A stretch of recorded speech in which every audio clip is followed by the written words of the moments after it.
நீ எந்தன் பாதி, இதுதானே நீதி. உனை விட்டு போக முடியாதம்மா.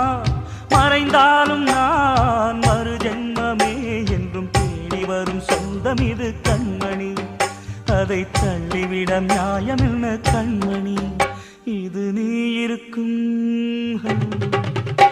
இது நீ இருக்கும் நெஞ்சமடி கண்மணி.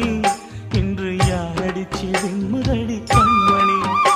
ஒரு வீடு கட்டி வச்சிருந்தேன் கண்மணி, அது வெட்ட வெளியாச்சுதடி கண்மணி. Ho, ho! Ho, ho!